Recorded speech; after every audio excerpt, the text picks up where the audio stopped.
가장 의미 있는 작품은 역시 인왕제색도. 인왕제색도는 삼성가에서도 굉장히 애착을 갖고 있는 대표적인 소장품 중에 하나였습니다. 현재 65세에서 74세의 아스트라제네카 백신 접종을 계획하고 있는 그 연령 대상을 좀 더 확대해서 좀 더 조기에 예방 접종을 65세 미만 연령까지 확대해서 접종. 환자와 밀접 접촉하더라도 코로나19 검사가 음성이고 증상이 없으면 자가 격리를 면제합니다. 소상공인 자영업자의 고통을 정정의 도구로 삼는 국민의 힘을 강력히 비판합니다. 여당의 미온적 태도로 또다시 무산되고 있습니다. 행복하게 사는 것이 하느님의 뜻입니다라고 자주 말씀하셨습니다. 이 말씀이 정주경님의 마지막으로 남긴 말씀입니다.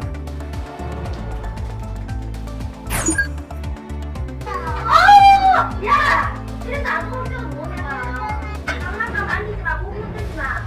깨물이 완전 청개구리야, 진짜. 각자 없으면 소문나 말고. 국방부 장관으로서 무거운 책임을 통감하고 송구하다는 말씀을 드립니다.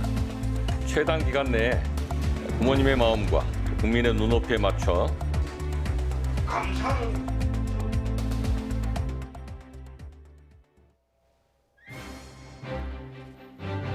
네, 여러분 안녕하십니까? 국보 216호. 비온 뒤 안개가 피어오른 바위산을 그린 겸재정선의 인왕제색도입니다. 미술 교과서에서나 볼 수 있었던 명작들, 이른바 이건희 컬렉션이 국가에 기증됩니다. 네, 뉴스나이트 오늘은 이건희 회장의 상속세와 기부 관련 내용으로 시작을 합니다. 이건희 회장 유가족들 12조 원 이상의 유산 상속세를 내게 됐고 미술품 2만 3천여 점이 국가기관에 기증됩니다. 먼저 이지은 기자가 전해드립니다. 지난해 10월 세상을 떠난 재계의 거인 고 이건희 삼성회장. 유가족은 상속세 납부 시한을 이틀 앞두고 상속세로 12조 원 이상을 낸다고 발표했습니다. 12조 원은 지난해 국내에서 거친 상속세의 3배에서 4배에 달하는 규모로 해외에서도 유례가 없는 역대 최고 수준입니다. 천문학적 금액인 만큼 유가족은 5년간 6차례에 나눠서 세금을 내는 연부연납 제도를 선택했습니다. 먼저 오는 30일. 가족 공동 명의로 6분의 1인 2조 원을 납부할 예정입니다. 상속세와 별도로 감정가가 3조 원대에 달하는 이건희 컬렉션 2만여 점도 기부하기로 했습니다. 겸재정선의 인왕제색도 등 문화재와 고미술품은 국립박물관으로, 근대미술품은 국립현대미술관 등으로 가게 됩니다. 가장 의미 있는 작품은 역시 인왕제색도. 인왕제색도는 삼성가에서도 굉장히 애착을 갖고 있는 대표적인 소장품 중에 하나였습니다. 이것이 국립중앙박물관으로 아낌없이 들어왔다는 게 가장 큰 의미가 있겠고요. 13년 전 이건희 회장이 한 1조 원대 사회환원 약속은 의료공헌 방식으로 지켰습니다. 코로나19로 고통받는 상황에서 감염병 대응에 7천억 원을 지원하고 형편이 어려운 소아암 환자 등을 돕는 데 3천억 원을 쓰기로 했습니다. 삼성일가는 사회적 책임과 상생을 강조한 고인의 뜻에 따라 다양한 사회 환원 사업을 이어가기로 했다고 설명했습니다. 이건희 회장의 유산은 26조 원 규모입니다. 삼성 측은 상속세 납부와 이번 기부 결정을 통해 유산의 60%를 사회에 환원하게 됐습니다. YTN 이지은입니다. 네, 이렇게 인왕제색도를 포함해서 그동안 꽁꽁 숨겨져 있던 소장품들이 공개되며 관심을 끌고 있습니다. 이 밖에도 모네의 수련이 있는 연못, 또 샤갈, 달리 같은 거장들의 작품 2만 3천여 점이 기증 목록에 포함되어 있습니다. 규모도 규모지만 미술사적으로 가치가 뛰어난 작품들이 대부분인데 6월부터 작품들을 감상할 수 있습니다. 김혜은 기자가 보도합니다. 조선 후기 화가 겸재정선이 그린 인왕산 산수와 인왕제색도, 김홍도의 마지막 그림으로 알려진 추성부도, 삼성가에서도 애착을 가진 것으로 전해진 이런 국보와 보물, 고미술품 2만 1,600여 점이 국립중앙박물관에 기증됩니다. 강렬한 기운을 강조한 이중섭의 대표작 황소. 전통미를 담은 김환기 작품 가운데 보기 드물게 대형 작품인 여인들과 항아리. 국립현대미술관에 기증되는 1,400여 점 가운데는 한국 근대 작가들의 작품들이 대거 포함됐습니다. 모네의 수련이 있는 연못부터 샤갈, 달리, 르누아르 등 세계적인 거장 화가들의 작품도 기증 목록에 올라 있습니다. 삼성일가가 기증한 작품은 모두 23,000여 점. 작품 수도 막대하지만 미술사적으로도 가치 있는 작품들이라 의미가 큽니다. 예술적 사료적 가치가 높은 주요 미술품의 대규모 국가 기증은 해외에서도 그 유래를 찾아보기 어려울 정도의 기증 사례로 기록될 것입니다. 기증 작품은 오는 6월부터 볼 수 있습니다. 국립중앙박물관은 6월과 10월 두 차례에 걸쳐 전시회를 열 예정이고 국립현대미술관은 8월부터 내년까지 서울과 과천, 청주에서 각각 특별전을 엽니다. 지방은 지역 미술관과 연계해 순회 전시를 진행합니다.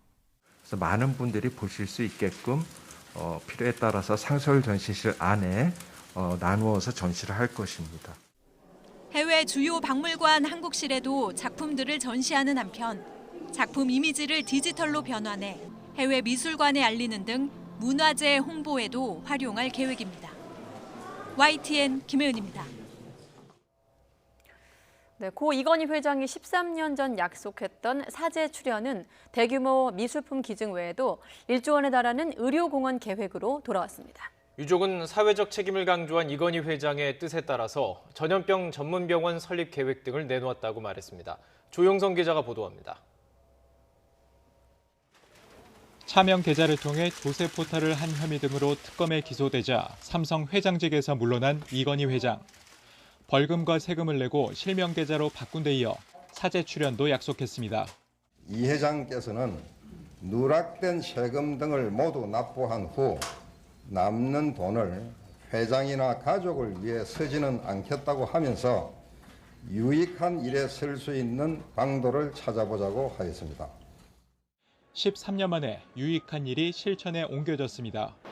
중앙감염병 전문병원을 세우고 국립감염병 연구소의 연구비 지원 등에 7천억 원. 어려운 가정형 폐속에 소아암과 희귀 질환을 앓는 어린이 17,000명의 치료비 2,100억 원. 어린이 환자의 질병 치료 연구에도 900억 원. 삼성은 이렇게 모두 1조 원을 의료공원에 내놓겠다고 밝혔습니다. 유족들은 생전에 기업의 사회적 책임과 상생 노력을 거듭 강조한 고 이건희 회장 뜻에 따라 다양한 사회 환원 사업을 지속적으로 이어가겠다고 약속했습니다. 감염병도 많이 문제가 되고 있고 특히 소아 어린이들 희귀 질환도 경제적 어려움 때문에 치료를 받지 못하는 경우도 많이 있는데 특히 이런 어떤 절실한 도움이 필요한 분야에 지원이 이루어지기 있기 때문에 사회적으로도 상당히 의미가 있는 일이라고 생각이 됩니다. 지난 1987년 취임 때 사회가 기대하는 이상으로 봉사 헌신하겠다고 선언한 이 회장의 뜻이 활발한 사회 환원 사업으로 열매를 맺게 됐습니다. YTN 조용성입니다. 네, 그런데 오늘 공개된 삼성 일가의 상속세 납부 계획에는 이건희 회장이 남긴 주식을 유가족이 어떻게 배분할지가 포함되지 않아 의문을 낳고 있습니다. 모레 상속세 납부 시한을 넘겨서도 지분 배분 협의는 계속할 수밖에 없다는 얘기인데 삼성 측은 조만간 지분 정리가 완료될 것이라고 설명하고 있습니다. 이광엽 기자의 보도입니다. 이재용 부회장을 정점으로 한 삼성그룹의 지배구조 변화가 이번에 완성될 것으로 예상됐지만 좀 더 시간이 필요하게 됐습니다. 삼성 일가는 지난 26일 금융당국에 삼성생명의 대주주 변경 신고를 하면서 20%가 넘는 이건희 회장의 지분을 공동 보유하겠다고 신고했습니다. 결국 이달 말 상속세 납부 시한을 넘긴 뒤에도 삼성 일가는 지분 배분 숙제를 남겨두게 됐습니다. 이재용 부회장이 법정 구속되고 최근에는 충수염 수술까지 받으면서 물리적으로 가족 간 협의에 어려움이 초래된 것으로 보입니다. 삼성 측은 유족 간에 큰 이견이 없다면서 조만간 지분 합의가 원활히 매듭지어질 것이라고 설명합니다. 이건희 회장이 남긴 주식은 그룹의 핵심인 삼성전자와 삼성생명 지분이 많아 누구에게 얼마나 배분되느냐에 따라 그룹의 지배구조를 좌우하는 파괴력이 있습니다. 가족 간의 협의가 필요하다고 이야기를 했는데 그 말은 다른 말로 이야기를 하면 이건희 회장이 유언을 남기지 않았다고 이야기할 수 있습니다. 그러면 법정 상속이냐 가족 간 협의에 따라서 하는가에 대한 향방에 따라서 향후 삼성그룹의 지배구조에 아주 큰 영향을 미칠 것 같습니다. 이재용 부회장의 삼성전자 지분이 0.7%에 불과해 지배력 강화 차원에서 유가족의 삼성전자 주식을 이 부회장에게 몰아줄지에 시장은 촉각을 곤두세우고 있습니다. 삼성 일가는 12조 원대에 이르는 상속세의 6분의 1인 2조 원가량을 우선 공동 부담하는 형식으로 곧 납부할 계획입니다. 삼성전자의 특별 배당금까지 포함해 모두 1조 3천억 원이 넘는 배당금과 예금 등이 주요 재원이 될 것으로 보입니다. 유가족이 장기간 협의를 계속할 경우 지배구조의 불투명성이 커질 우려가 있어 머지않아 지분 합의가 이루어질 것으로 관측됩니다. YTN 이광규입니다. 재계를 중심으로 이재용 삼성전자 부회장에 대한 사면을 촉구하는 목소리가 일고 있는 가운데 참여연대와 경제정의 실천시민연합 등 9개 시민단체가 오늘 공동성명을 내고 이재용 부회장의 사면 논의가 우리 사법제도와 경제범죄에 대한 원칙을 뒤흔들 수 있다면서 즉각 중단해야 한다고 주장했습니다. 이들 단체는 국정농단 범죄 사면은 국민적 공감대가 필요한 정치적 사안이 아닐 뿐더러 우리 경제와 삼성그룹을 위해서도 바람직하지 않다고 지적했습니다. 그러면서 사익을 위해 삼성그룹과 국민연금에 손해를 입히고 정권 실세에 불법 로비를 한 중범죄자에게 사면은 어불성설이라고 강조했습니다. 정부는 삼성 일가의 예술품 기증과 사면은 별개 사안이라고 밝혔습니다. 황희 문화체육관광부 장관은 오늘 오후 정부 서울청사에서 열린 브리핑에서 이번 기증은 유족들이 이건희 회장의 살아생전 뜻을 실현한다는 뜻에서 순수하게 결정한 것이라며 이같이 말했습니다. 그러면서 사면이라는 것은 대통령에게 사면권이 있다고 해서 할 수 있는 것은 아니고 공감이 우리 사회에 차올라야 가능하다고 밝혔습니다.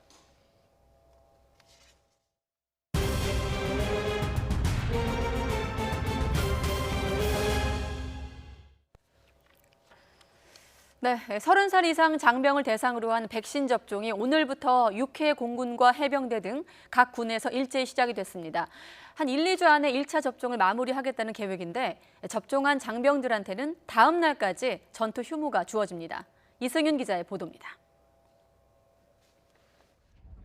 잠수함 정지함을 타고 바닷속에서 작전을 펼치던 승조원들. 오랜만에 무태 올라와 평소 지병은 없는지 열은 없는지 철저한 예진을 거쳐 간격을 두고 아스트라제네카 백신을 접종받습니다.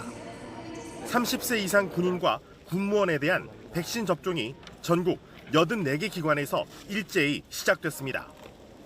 육해 공군 참모총장과 해병대 사령관도 접종을 마쳤습니다. 코로나19 확산으로 불안감이 있었는데 백신을 접종하고 나니 한결 마음이 놓입니다. 앞으로도 방역 지침을 철저히 준수한 가운데 부여된 임무 완수에 최선을 다하겠습니다. 대상 장병 12만 6천여 명 가운데 83%가 접종에 동의한 가운데 군은 1, 2주 내에 1차 접종 완료를 목표로 속도전에 들어갔습니다.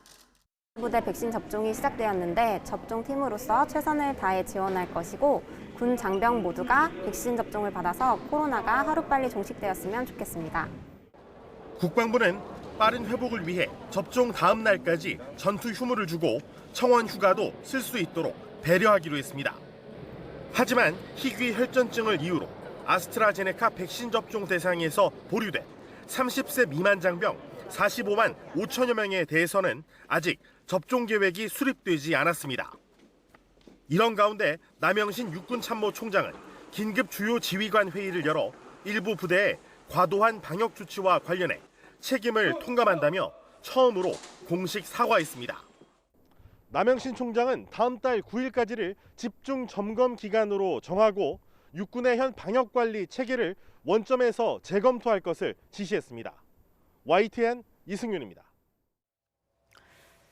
백신 접종 속도전에 나선 정부가 65세 미만도 2분기 안에 아스트라제네카 백신을 맞을 수 있게 하는 방안을 검토하고 있습니다.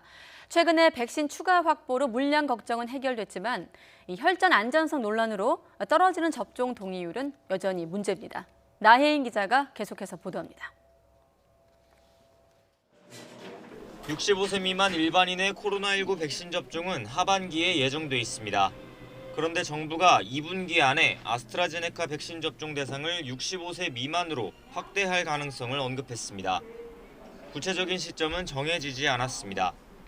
현재 65세에서 74세의 아스트라제네카 백신 접종을 계획하고 있는 그 연령 대상을 좀 더 확대해서 좀 더 조기에 예방 접종을 65세 미만 연령까지 확대해서 접종을 하는 것을 검토 중에 있습니다.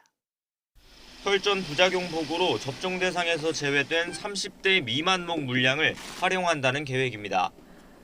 아스트라제네카 백신을 둘러싼 불안감이 여전한 상황에서 최근 접종 예약률도 떨어지자 3분기 접종 대상 일부를 2분기로 앞당기겠다는 겁니다. 지난 2월 아스트라제네카 백신을 처음 접종한 요양병원 입소자, 종사자의 접종 동의율은 81%, 의료기관 종사자는 93%까지 나왔지만 이달 들어 어린이집 교직원과 경찰 등 사회 필수 인력 접종 동의율은 60%대에 그치고 있습니다. 예약해놓고 뒤늦게 취소하는 사례도 있습니다. 화이자 백신 접종 동의율은 80%로 높은 편이지만 정부는 제품 선택권을 줄 수 없다는 입장에 변함이 없습니다. 3분기에도 백신 선택권을 보장해서 본인이 희망하는 백신을 맞기는 좀 어려울 것 같습니다. 백신이 좀 더 다양해진다는 얘기지 선택권을 드릴 수 있다는 얘기는 아니라고 다시 한번 말씀드립니다. 이딴 백신 공급 계약 체결로 물량 부족은 해소됐지만 이제는 백신 기피 문제가 접종 속도전의 성패를 좌우할 변수가 됐습니다. YTN 나힌입니다. 방역 당국은 또 코로나19 백신 접종 현장에서는 백신 폐기량을 최소화해야 한다면서 잔량이 생기면 누구라도 즉석 동의 절차를 거쳐 접종할 수 있다는 점을 명확히 밝혔습니다. 코로나19 예방접종 대응 추진단은 백신 잔여량을 폐기하지 않기 위해 예비 명단에 포함되지 않더라도 접종할 수 있다고 설명했습니다. 네, 그리고 예방접종을 마칠 경우 다음 달부터 혜택을 받게 됩니다. 확진자와 밀접 접촉하거나 해외를 다녀와도 일정 조건을 만족한다면 자가격리를 면제받게 되는 건데 접종자에게 이득을 줘서라도 상반기 접종률을 최대한 끌어올리겠다는 겁니다. 이영원 기자의 보도입니다. 백신 접종 완료자는 다음 달 5일부터 자가격리를 면제받습니다. 확진자와 밀접 접촉하거나 해외를 다녀오면 2주 자가격리를 해야 하지만 백신을 모두 맞은 경우 예외를 인정하겠다는 겁니다.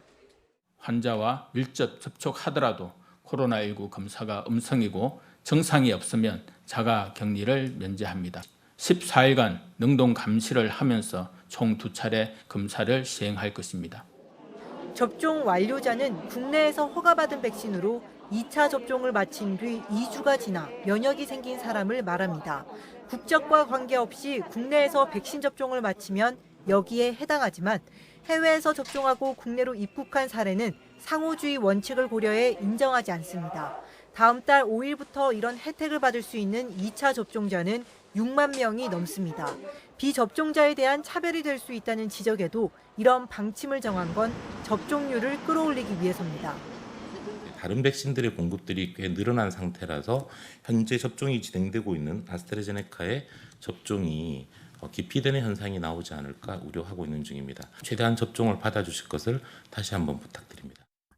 다만 국내 변이 확산세가 심상치 않은 만큼 변이주 유행 국가에서 온 입국자는 접종 완료자라도 격리 기간을 지켜야 합니다.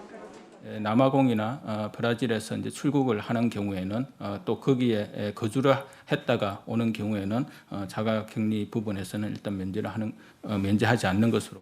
격리 면제와 별개로 요양병원 시설 종사자가 받는 선제 검사는 빈도가 줄어듭니다.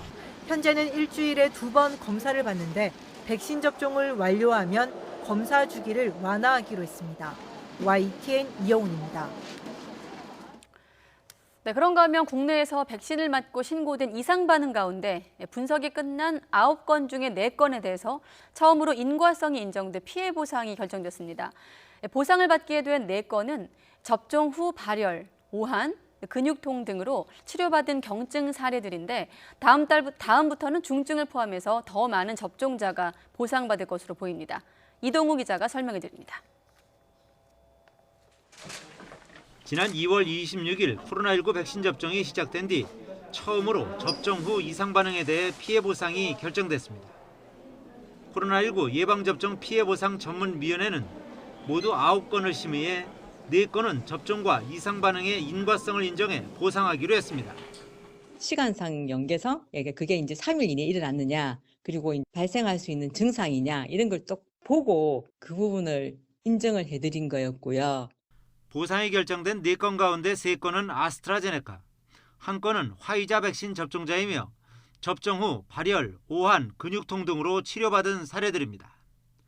모두 30만 원 미만 소액심의 대상으로 진료비와 간병비를 보상받습니다. 그 외 30만 원 이상 정규심의 4건과 소액심의 1건은 다른 요인에 의한 이상 반응 발생 가능성이 더 크다고 판단해 기각했습니다. 기존 국가 예방접종은 피해 보상 신청이 진료비 본인 부담금 30만 원 이상만 가능한 데 반해 코로나19의 경우는 30만 원 미만도 보상 신청을 할 수 있도록 제도를 확대했습니다. 정부는 다음 심사 때는 중증 의심 사례를 포함해 훨씬 많은 심의가 진행돼 피해 보상이 이뤄질 것이라고 전망했습니다. 향후 지금 저희가 그 몇백 건이 지금 들어와 있고요. 커리어는 지금 몇십 건밖에 안 들어와 있어서 다음번 2차 심의위원회 전문위원회 때는 많은 분들이 아마 보상이 가능할 것 같습니다. 정부는 코로나19 백신을 맞은 사람이 이상 반응에 대한 국가 보상을 신청하면 질병관리청은 120일 이내에 보상 여부를 결정하는 만큼 적극적으로 신청해달라고 당부했습니다. YTN 이동호입니다. 대구에서 3,000명이 넘는 교인이 다니는 대형 교회에서 집단 감염이 발생했고 부산과 경남에서는 실내 체육시설, 목욕탕 등에서 확진자가 이어졌습니다. 이윤재 기자가 보도합니다. 대구 중구에 있는 한 교회. 방역 담당 공무원이 폐쇄를 알리는 안대문을 붙입니다. 이 교회 교역자와 교인의 가족까지 집단 감염이 발생한 탓입니다. 등록된 교인만 3,200여 명. 방역 당국은 이달 중에 대면 예배에 참가한 1,400명을 우선 검사했습니다. 또 확진자가 다니는 직장과 학교, 복지시설 등에서 접촉 가능성이 있는 530여 명도 검사 결과를 기다리고 있습니다. 콜센터 한 개소, 관련되는 교회 3개소가 있습니다. 그리고 직장 하나, 복지시설 6개. 그래서 전체적으로 한 11개 시설에 N차로 노출됐다고 판단되는 인원이 약 한 530여 명이 되고요. 부산 경남 지역에서도 연쇄 감염이 끊이지 않고 있습니다. 통영식품공장 관련 감염은 진주에서만 20명이 넘었고 진주 유흥주점 관련 집단 감염도 누적 확진자가 100명에 육박합니다. 부산에서는 실내 체육시설 여러 곳과 목욕탕에서 감염이 이어져 최근 한 주 사이 하루 평균 확진자가 34명을 넘었습니다. 해당 시설들은 마스크를 착용하기 어려운 환경이거나 운동 중 호흡수가 높아져 비말이 널리 전파되기 쉬운 곳이라는 공통점이 있습니다. 종교시설, 방역 고위험 시설 등에서 집단 감염이 반복하면서 길고 깊은 코로나19 터널을 벗어나는 게 더 어려워지고 있습니다. YTN 이윤재입니다. 식약처가 국내 최초로 허가한 코로나19 자가 검사 키트가 다음 주 월요일부터 약국과 온라인에서 판매됩니다. 소비자 가격은 한 개 9,000원에서 10,000원 사이가 될 것으로 보입니다. 방역 조치로 인한 소상공인들의 영업 손실을 보상해주는 법안이 이번 달 국회 통과가 무산됐습니다. 핵심 쟁점인 소급 적용을 두고 민주당과 국민의힘이 내탓 공방만 벌인 탓입니다. 송재인 기자의 보도입니다. 코로나19 손실보상법 논의는 본회의를 하루 앞둔 마지막 날까지 끝내 이뤄지지 못했습니다. 거대 양당이 서로에게 책임을 돌리면서 소관 상임위 소위가 열리지 못한 겁니다. 소상공인 자영업자의 고통을 정쟁의 도구로 삼는 국민의힘을 강력히 규탄합니다. 여당의 미온적 태도로 또다시 무산되었습니다. 핵심 쟁점은 법이 만들어지기 전 발생한 손실까지 소급해 보상할지 여부입니다. 이미 소급 적용을 당론으로 정한 국민의힘은 정부 여당이 예산이 없는 게 아니라 의지가 없는 거라며 강하게 비판했습니다. 첫 영업 제한 조처가 내려진 때부터 최대한 넓게 보상해야 한다며 압박했습니다. 국가가 이 행정명령이나 다른 일로 손해를 끼치면 보상해야 하는 것은 당연한데 손해가 발생한 것을 빠짐없이 보상해야 된다는 그런 표현이 정확한 거죠. 민주당은 속내가 복잡합니다. 정부가 재정 여건을 이유로 소급 적용에 강력히 반대하고 있는 만큼 당 입장을 명확히 정리하지 못했습니다. 손실보상 방식으로 소급하는 것에 대해서는 부정적입니다. 실제로 정부가 소급으로 많이 시행을 했고 현재도 또 지금 시행 중에 있거든요. 다만 국민의힘이 국채 발행을 비롯한 현실적인 재정 마련 방안에 대한 고민 없이 법안 통과만 외치고 있다며 화살을 돌렸습니다. 비대면 중소벤처기업 육성법 같은 다른 민생 법안과 종합심사하자는 민주당과 손실보상법만 우선 심사하자는 국민의힘이 이견을 좁히지 못하면서 결국 논의의 장은 열리지조차 못했습니다. 손실보상법 논의는 민주당 새 지도부가 들어서는 다음 달 임시국회에서 재개될 전망입니다. 하루하루를 버티고 있는 소상공인들은 또 한 번 정치권의 응답만을 기다리고 있습니다. YTN 송재인입니다. 차기 검찰총장 인선을 위한 검찰총장 후보 추천위원회가 내일 열립니다. 추천위원회는 총장 후보 14명 가운데 최종 3명 이상을 골라서 법무부 장관에게 추천할 예정입니다. 강희경 기자가 보도합니다. 검찰총장 후보 추천위원회가 내일 오전 10시 법무부 과천청사에서 열립니다. 법무부에서 추천위원회에 전달한 검찰총장 후보자는 모두 14명. 이 가운데 검증 동의를 철회한 한동훈 검사장을 제외하고 13명이 심사 대상에 오를 것으로 보입니다. 국민청거를 통해 후보자 명단에 오른 사람에는 먼저 이성윤 서울중앙지검장과 조남관 대검 차장검사, 양부남 전 부산고검장과 김호수 전 법무부 차관이 있습니다. 배성범 법무연수원장과 조상철 서울고검장, 구본선 광주고검장 등 고검장급도 이름을 올렸고 판사 출신인 한동수 대검 감찰부장과 부장검사급인 이문정 대검 감찰정책연구관 등도 명단에 포함됐습니다. 무엇보다 김학의 전 법무부 차관 불법 출국금지 사건에서 수사 외압 의혹을 받고 있는 이성윤 서울중앙지검장이 최종 후보군에 포함될지가 가장 큰 관심사입니다. 이 지검장과 함께 유력한 후보로는 검찰 외부에선 김호수 전 차관과 양부남 전 부산고검장이, 내부에선 조남관 대검차장과 구본선 광주고검장의 이름이 오르내립니다. 추천위는 전체 후보 가운데 3명 이상을 골라 법무부 장관에게 추천합니다. 보통 서너 명 정도가 최종 후보군으로 추려지는데 관련 규정은 추천 명단을 공개하도록 돼 있습니다. 추천위는 김형두 법원행정처 차장과 이종엽 대한변호사협회장 등 당연직 위원 5명과 비당연직 위원 4명으로 구성된 상태로 의견이 쉽게 모이지 않으면 후보 선정이 표결에 붙여질 것으로 보입니다.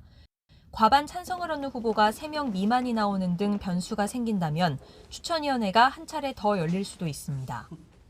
다만 전례를 보면 대부분 하루 만에 결론이 나왔던 만큼 이번 회의에서 차기 검찰수장의 최종 후보군이 가려질 가능성이 큽니다.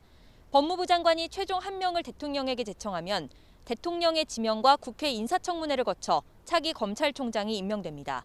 YTN 강희경입니다. 서욱 국방부 장관이 국회에 나와 부실 급식 사태 문제 등에 대해 공식 사과했습니다. 이와 함께 정치권에서 군 가산점제와 관련된 논란도 가열되고 있습니다. 이경국 기자입니다. 휴가 복귀 후 의무 격리하는 장병들에게 군부대에서 부실한 급식을 제공하고 훈련소에선 화장실 이용까지 통제하는 등 과도한 방역 조치를 했다는 논란까지 불거진 상황. 국회 국방위원회에 나온 서욱 국방부 장관에게 거센 질타가 쏟아졌습니다. 이건 좀 너무하잖아요, 그죠? 용변을 갖다 제안했다. 우리 때도 그랬잖아요. 앉혀놓고 화장실을 못 가게 해가지고. 근데 이게 지금 40년이 지난 지금도 이런다는 게. 양질의 식사를 제공받고 위험으로부터 안전하게 근무하고 복지 부분이 좀 완벽하게 되는 것이 국민들의 일반적인 생각이라고 봐요. 서 장관은 생활 여건 개선을 약속하며 공식 사과했습니다. 국민 여러분께 큰 심려를 끼쳐드리게 되어 국방부 장관으로서 무거운 책임을 통감하고 송구하다는 말씀을 드립니다. 최단 기간 내에 부모님의 마음과 또 국민의 눈높이에 맞춰 군 가산점제도 정치권 화두로 떠올랐습니다. 군 복무로 헌신하신 분들에 대해서 군 가산제가 아니더라도 어떤 걸로 그러면은 이분들에 대해서 예우를 해드리고 이 보상을 해줘야 되겠다는 거에 대해서 진전된 게 있습니까? 군 복무 보상 방안 연구를 좀 해달라고 제가 주문을 드렸고 장관께서 좋다고 하신 거 기억나세요? 5월에 착수하도록 지금 되어 있습니다. 그래서 군 가산점제를 지속해서 주장해온 보수정당은 물론 최근엔 민주당에서도 비슷한 움직임이 이어지고 있습니다. 공공기관과 공기업에서 의무복무자의 군 경력을 승진평가에 반영하도록 하는 법안이 발의됐고 군복무자를 국방 유공자로 예우하는 법안 발의도 예고돼 있습니다. 그런데 남녀 불평등만 초래할 것이라는 반론도 만만치 않습니다. 여성과 장애인 등 미필자들에 대한 차별로 돈 안 드는 방식으로 해결하겠다는 의도이기 때문입니다. 군 가산점제 부활 논의는 재보궐선거 이후 활발해졌습니다. 무엇보다 20, 30대 남성들의 표심을 얻기 위한 정치권의 의도가 녹아든 것으로 보입니다. YTN 이경국입니다.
네, 모든 이에게 모든 것.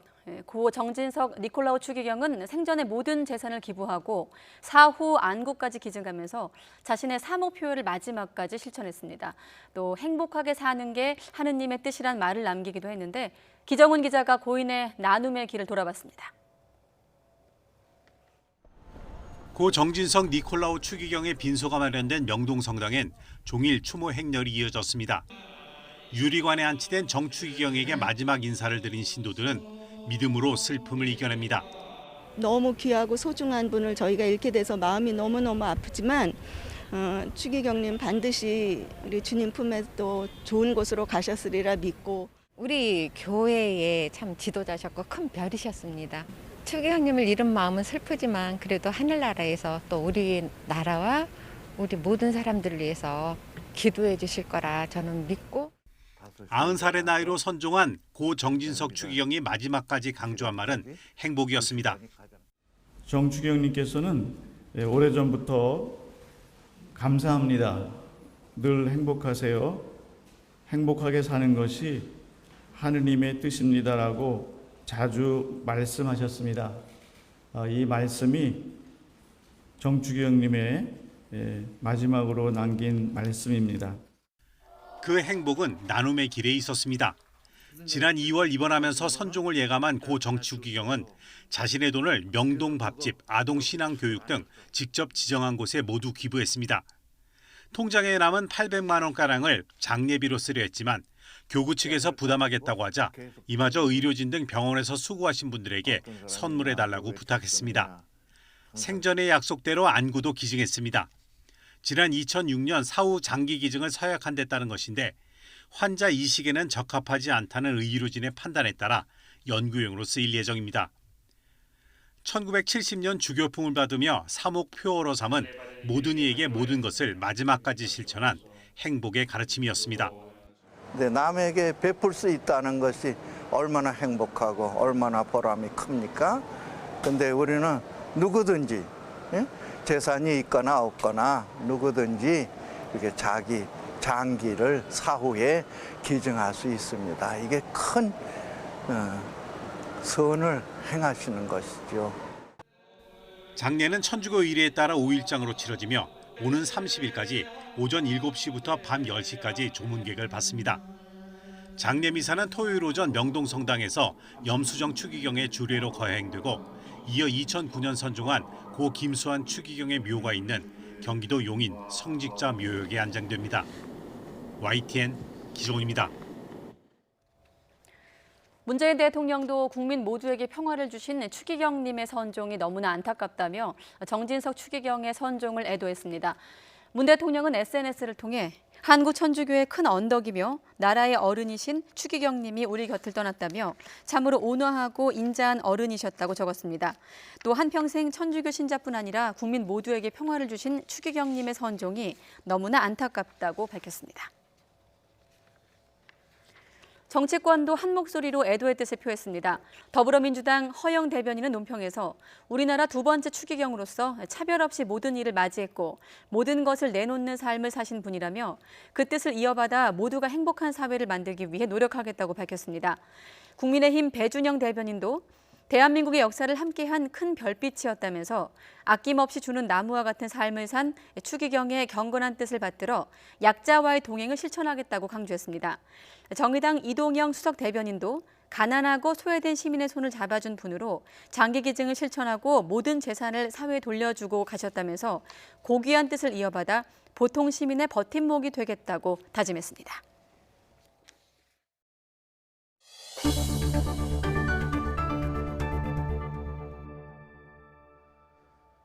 충남 서산에서 아동학대를 의심한 한 학부모가 어린이집에 가는 아이에게 녹음기를 달아보냈는데 충격적인 말들이 녹음돼 있었습니다.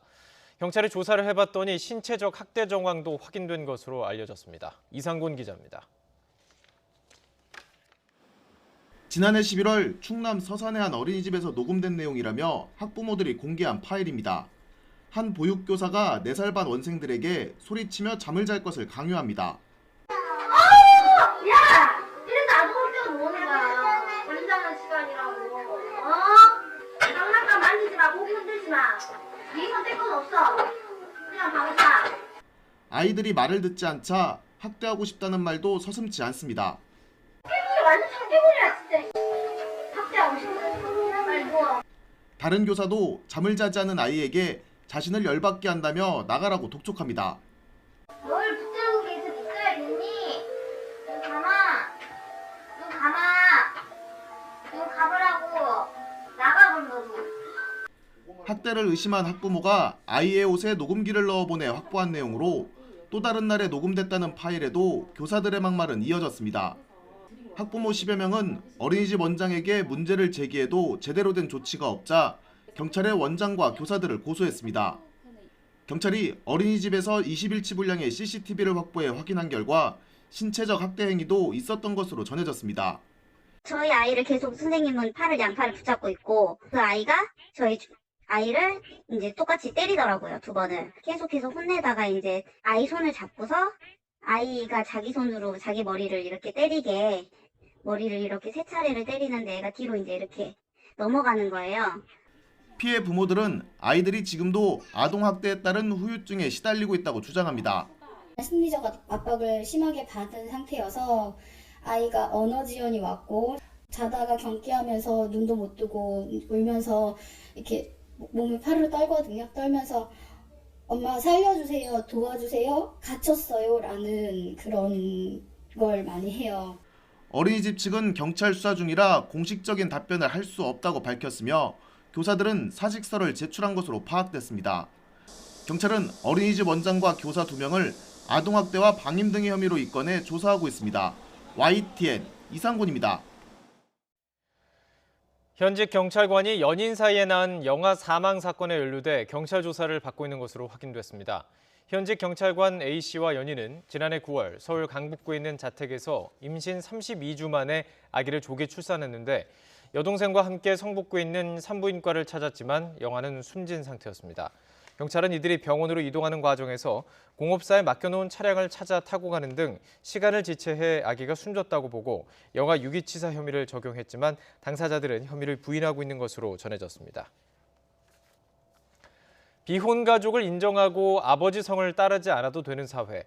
정부가 법 개정 검토를 발표하자 시대 변화를 반영했다는 긍정적인 평가와 급진적인 변화라는 우려가 엇갈리고 있습니다. 김다연 기자가 보도합니다. 비혼 출산 찬성 의견이 30%를 웃돌고 결혼하지 않아도 함께 살 수 있다는 응답은 60%에 육박한 최근 통계청 조사. 결혼하지 않은 동거인과 아동 학대로 인한 위탁 가정도 가족에 포함하겠다는 정부 발표에 시대의 흐름에 맞게 가고 있다는 반응이 많습니다. 동거를 하겠다면 그게 이제 결혼이랑 비슷한 그런 어떤 사회적인 통념상의 그런 인정이 되어진다면 괜찮을 것 같아요. 자녀는 아버지의 성과 본을 따른다는 원칙이 역사 속으로 사라지게 된 데 대해서는 성차별 문제가 해소될 거란 기대가 나왔습니다. 물론 논란이 있을 수 있겠는데 이제 가부장제에서 저희가 이제 좀 벗어나서 논의가 계속해서 앞으로 되다 보면은 충분히 그런 선택, 가족 간의 선택에 의해서 이루어질 수 있지 않나. 반면 전통적 혼인 개념을 무너뜨리고 가족 해체를 부추길 수 있다는 우려도 있습니다. 다양성과 성평등성 모두 중요하지만 재산 분쟁 등 현실적인 문제를 해결할 수 있을지 의문도 제기됐습니다. 동거는 반대 안 해요. 서로 이제 동거하는 상태에서 결혼을 해도 된다. 그런 판단이 서면 그때는 혼인신고를 하는 게 좋을 것 같아요. 여기에 난자 정자 제공과 대리 출산은 생명윤리, 아동의 알 권리와 충돌한다는 주장도 만만치 않습니다. 정부는 시대 변화에 발맞춰 기존의 통념을 바꾼다는 목표 아래 5년 안에 법률 개정을 검토하겠다고 밝혔지만 넘어야 할 산은 많습니다. 우선 정부 부처 간 협의를 거치고 국민의 공감대를 얻어야 하는데 이 과정부터 강한 반발이 예상됩니다. 세상이 바뀌었단 말이에요. 결혼 안 한 사람들은 원가족에 억지로 포함시켜서 정책을 피는 게 옳을까? 그 사람들을 단독 가구구나 단독 가족으로 해서 정책을 피는 게 옳을까? 가족의 틀을 바꾸는 것으로 생겨날 부작용이나 사각지대가 생길 수 있는 만큼 충분한 검토도 필요합니다. 실제 입법화까지는 어려울 수 있다는 예상도 나옵니다. 정부는 일단 올해 상반기 중으로 의학과 윤리적 쟁점을 판단하기 위해 국민 의견 수렴 과정에 들어가겠다는 계획입니다. YTN 김다연입니다.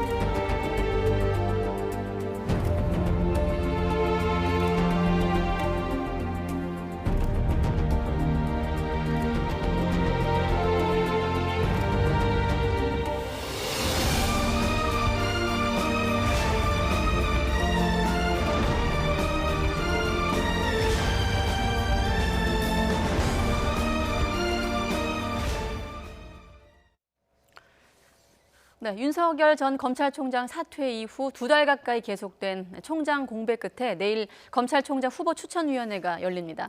모두 13명의 심사 대상에 오를 예정인 가운데 이성윤 서울중앙지검장이 최종 후보군에 포함이 될지 아닐지 관심이 모아지고 있습니다. 나이트 포커스 오늘은 박진영 민주당 상근 부대변인, 또 장성철 공감과 논쟁 정책센터 소장님 두 분과 함께하겠습니다. 네, 안녕하십니까? 안녕하세요. 안녕하세요. 네, 일단 내일 회의에서 이제 최종 후보군 3명이 추려질 예정인데 지금까지 이제 이름이 오르내리고 있는 13명의 면면을 한번 화면에 띄워주시고 두 분과 이야기를 열도록 하겠습니다.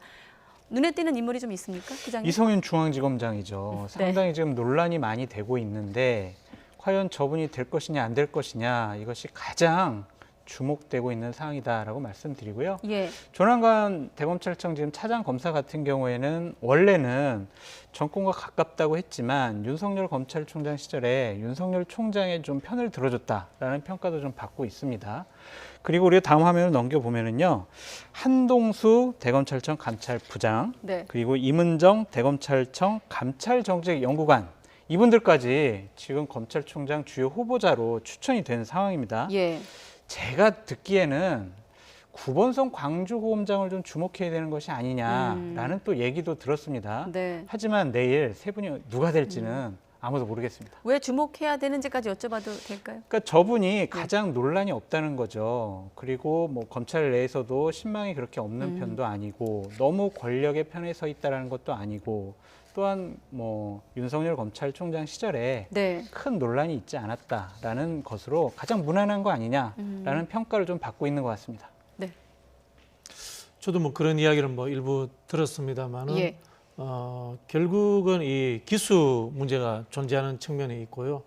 기수로 보면 이제 김호수 전 법무부 차관이 가장 앞순위인데 어젠가 오늘인가 이제 뭐 제가 정확히 날짜는 기억을 못 하겠습니다만은 네. 김호수 차관도 이제 김학의 전 차관 그 출국 금지 관련해 가지고 서면 조사를 받았다라고 이렇게 또 기사가 떴더라고요. 예. 그런 측면들. 그다음에 이 말씀하신 것처럼 이제 조남금 현 차장 검사도 노무현 정부 때 이제 청와대에 근무도 했었고, 그다음에 이번에 또 한편으로 또 윤석열 편도 들었고, 뭐 이런 식의 균형감 쪽으로 이야기할 때는 두 분에 대해서도 이야기가 있는 걸로 알고 있습니다만은 한편으로 보면은 이제 이 박범계 장관이 이야기했던 이 국정 철학 부분을 생각한다면은 네.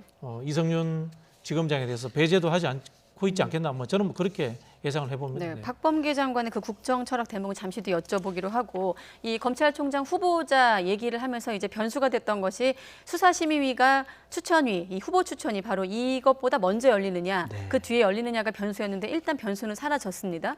이게 왜 중요하냐면 뭐 다 아시겠지만 검찰의 어떤 기소 방침과 또 이 지검장의 어떤 반박, 그 충돌 상황에서 어떤 판단이 나올 것인가가 관건 아니었습니까? 그러니까 이성윤 서울중앙지검장이 검찰총장이 된다면 그런데 김학의 사건으로 인해서 네. 여러 가지 기소가 됐단 말이에요. 그럼 기소된 검찰총장? 이거는 처음 있는 일이거든요. 이 상황을 어떻게 판단해야 될 것이냐. 피의자로 기소된 분이 과연 검찰 조직을 총괄할 수가 있는 것이냐. 그러한 의문과 네. 그러한 여러 가지 문제 제기가 있습니다. 저는요, 이번 검찰총장 인사가요, 청와대에 얼마 전에 있었던 뭐 인적 쇄신 그리고 내각의 개각보다는 훨씬 더 국민과 민심에 끼치는 영향이 클 것 같아요. 예를 들면 정말 정권의 편에 섰다. 정권을 향하고 있는 여러 가지 수사를 막았다라고 일각에서 평가를 받고 있는 이성윤 서울중앙지검장이 네. 차기 검찰총장이 된다면요, 이것은 민심을 역행하는, 민심을 거스르는 그러한 임명이 아니냐라는 비판으로부터 자유로울 수 없을 것 같습니다. 이 부분이 상당히 주목이 됩니다. 네, 말씀하신 대로 피의자 신분이기 때문에 물론 이제 수사심의위의 결정, 기소 결정이 나온다고 해도 강제성은 없습니다만 어쨌든 권고사항 아니겠습니까? 그렇다 보니 이제 박범계 장관을 포함해서 이른바 심중한 모드를 보이고 있는데 어떤 좀 판단이 나올 거로 예상할 수 있을까요? 글쎄요, 뭐 아직 기소된 건 아니고요. 네. 기소된 건 아니고요. 그리고 네. 기소되었다 손 치더라도 무죄 추정의 원칙이 적용되기 때문에 법률적인 문제는 없다라고 이렇게 말씀을 드리고 싶고요. 예. 지금 이제 언론이나 검찰 쪽에서 기소를 당연시하는 것처럼 흘리는 것도 저는 조금 문제가 있다. 막 그런 생각이 들고요. 아시겠지만은 이 기소를 담당하고 있는 수원고검장도 네. 현재 검찰총장 후보입니다. 그리고 수원고검에서 아까 말씀드린 것처럼 김호수 차관에 대해서 서면 조사를 했습니다. 저는 이건 역시도 한편으로 보면은 이 총장 추천에 영향력을 미치려고 하는 행위가 아닌가 하는 뭐 약간의 좀 의구심도 저는 좀 가지고 있습니다. 이건 뭐냐면 네. 검찰 내부에 기존에 우리가 이야기했던 이 윤석열 총장 라인들이라고 이렇게 언론에서 그런 이야기를 하더라고요. 그런 측면들도 존재하지 않겠나 측면에서 저는 이제 법무부 장관이나 이렇게 총장 추천위원회에서 그런 것들에 대해서 싹 배제하고 흔히 하는 중립성과 능력 위주로 그렇게 되었으면 좋겠다. 뭐 그런 네. 생각을 가지고 있습니다. 그러니까 내일 회의에서 이제 이 추천위 위원들이 최종 후보군 3명 이상을 추려서 박범계 장관에게 이제 올리는 것, 추천을 하는 것 아니겠습니까? 네. 그 중에 또 한 명을 대통령한테 제청을 하는 그런 과정이 남아 있는데 두 분께서 말씀하신 그런 상황 복잡한 셈법 때문에 박범계 장관도 좀 신중한 입장을 취하는 모습을 보였어요. 최근에 발언을 좀 바꾸기도 했고요. 그 내용도 좀 띄워주시고 이 질문을 이어서 가도록 하겠습니다. 앞서 국정 철학 부분 대목을 언급하셨는데 박범계 장관은 좀 생각이 많을 것 같아요, 현재. 그렇습니다. 처음에는요, 검찰이라는 기관을 이끌 수장을 임명하는 것이다. 검찰총장은. 그러니까 대통령의 국정 철학에 대한 상관성이 크다라는 말을 했어요. 어마어마한 비판이 나왔습니다. 네. 아니, 검찰총장이 그러면 대통령의 뜻에 코드를 맞춰야 되냐? 아니면 대통령의 뜻을 따른다면 권력을 향한 수사는 어떻게 하는 것이냐. 그러면 결국에는 검찰총장이라는 자리가 권력의 신여라는 것 아니냐라는 비판을 받자 얼마 전에는 내용을 바꿨습니다. 일본의 언론이 지적하는 그런 점에 대해서는 유념하겠다라고 하면서 정치 검찰의 탈피가 문재인 대통령의 오랜 수건이었다라는 식으로 좀 말을 바꿨습니다. 본인도 그러한 말이 부적절했다라고 자인한 꼴이라고 좀 생각이 들고요. 검찰총장이요, 기본적으로 중립적으로 독립적으로 잘못하면 수사하고 그것이 좀 입증되면 기소하고 그런 사람 돼야 됩니다. 국정 철학과 무슨 상관이 있습니까? 국정 철학이 같으면은 권력을 향한 수사, 권력자들이 비리를 저질러도 결국에는 수사도 못하고 기소도 못하잖아요. 그런 검찰, 우리가 여태까지 원했던 검찰 개혁이라고 할 수가 없습니다. 제대로 된 검찰 개혁을 하려면 이번에 제대로 된 검찰총장을 임명해야 한다라고 말씀드립니다. 네, 같은 질문 드리면요. 안 하는 게 맞죠. 네, 속으로 어떤 마음을 가지고 있는지는 모르겠지만요. 그런 측면이 있죠. 검찰의 이제 독립성 문제가 가장 중요한 화두이기도 하고, 그다음에 또 차라리 뭐 검찰 개혁 뭐 이렇게 이야기했더라면은 좀 넘어갔을 듯한데요.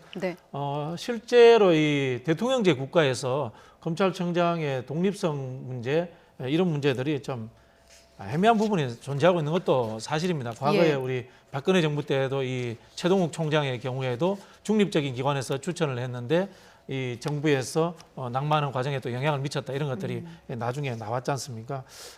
제가 봤을 때는 철저하게 절차에 맡겨놓는 것이 좋지 않겠는가 뭐 그런 생각을 가져봅니다. 네, 절차라고 하면 후보 추천이 어떤 과정을 말씀하시는 건가요? 예, 알겠습니다. 아무튼 내일 법무부 과천청사에서 오전 10시로 알고 있는데 그때 또 후보 추천위가 어떻게 열리고 또 어떻게 진행이 될지 함께 내일을 한번 또 지켜보도록 하겠습니다. 자, 이번엔 대권 주자들 또 여론조사 관련 내용도 함께 짚어볼 텐데요. 역시나 이번 결과도 일단은 윤석열 전 총장과 이재명 지사의 어떤 양강 구도로 보이는데 일단 새로운 인물이 좀 눈에 띄긴 합니다. 지난번 조사들에 비해서 오세훈 서울시장이 보이긴 하거든요. 그렇습니다. 대략 5.1%를 받았습니다. 윤석열 총장이 대략 30.5%, 이재명 지사가 26.0%, 이낙연 전 대표가 13.3%, 그리고 오세훈 후보가 5.1% 이렇게 받았고요. 여기 정세균 전 국무총리께서는 대략 3.2% 받았습니다. 이런 것들 흐름을 쭉 보면은요, 현재는 윤석열 전 총장과 이재명 경기도지사의 양강 체제가 좀 굳어지는 것이 아니냐라는 분석이 나올 정도로 어느 정도 일정한 흐름들이 계속되고 있어요. 만약에 지금 저렇게 적합도 조사가 아니라 양자 대결로 조사하게 된다면은요, 다른 분소 후보들과 경쟁력 차이가 상당히 클 겁니다. 그렇다면은 윤석열, 이재명 이 양강 구도가 앞으로도 더 굳어질 수가 있다. 그렇게 전망해 봅니다. 양강 구도가 굳어질 것이다. 이렇게 소장님 보시는 거고, 대변인님은 이번 여론조사 결과 어떻게 여론조사에 대한 이 테이블 분석부터 저는 좀 해보겠습니다. 첫 번째 차이는 데일리아는 전화 면접 조사를 했고요. 그다음에 흔히 하는 이 아시아경제 윈지는 ARS 조사를 했습니다. ARS 조사는 ARS 조사하기 1, 2일 전에 언론에 가장 많이 나온 사람들이 인지도가 가장 반영되는 그런 측면이 있습니다. 그런 측면에서 윤석열 총장이 좀 더 나왔다. 뭐 이렇게 보시면 될 것 같고요. 두 번째는 뭐냐면요. 델리안 조사에서는 오세훈 후보가 들어갔습니다. 오세훈 후보가 5.1%를 차지했기 때문에 윤석열 총장이 이 뒤에 윈지 거보다는 적게 나온 겁니다. 두 번째, 윈지 거에서는 보면은 이 이재명 지사가 앞에 여론조사보다 한 2% 정도 적게 나옵니다. 두 번째는 추미애 장관이 여론조사 후보에 들어갔습니다. 이런 차이가 존재한다는 것을 보고 봐주시면 좋겠다라는 생각이 들고요. 기본적으로는 이렇게 보시면 될 것 같습니다. 국민의힘이 보궐선거를 이김으로써 정비가 되고 이 정비가 된 상황에서 윤석열을 야권 후보로 인정하고 있다. 국민들이 이것이 꾸준히 반영되는 측면이 존재하고 있는 것이고요.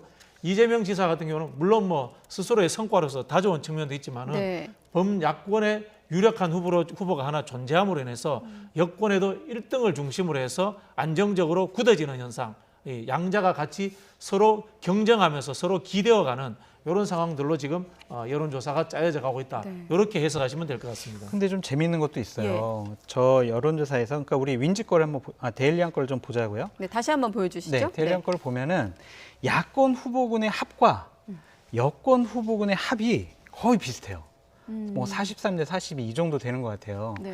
그러니까 지금 뭐 정권 심판론이 높다 이렇게 해도 인물 경쟁력으로 따져봐서는 상당히 지금 여야가 각축을 벌일 가능성이 높다라고도 전망해 봅니다. 네, 그래서 적합도와 지지도가 좀 다르게 나오기도 하는 그렇습니다. 것 같아요. 네, 네. 그런 면에 있어서. 근데 우리가 지금 언론을 통해서 뭐 대권 한 많이 앞두고 한 10개월 정도 앞두고 있는 네. 상황이지만 윤석열 전 총장의 모습은 볼 수 없고 이렇게 여론조사에서만 볼 수 있는데 계속 이렇게 자맹을 이어가고 있습니다. 언제쯤 좀 공개 메시지가 나올 거라고 물론 예상입니다만 볼 수 있겠습니까? 저는 뭐 최대한 늦출 거라고 생각합니다. 최대한 늦출 거라고 생각하는 게요.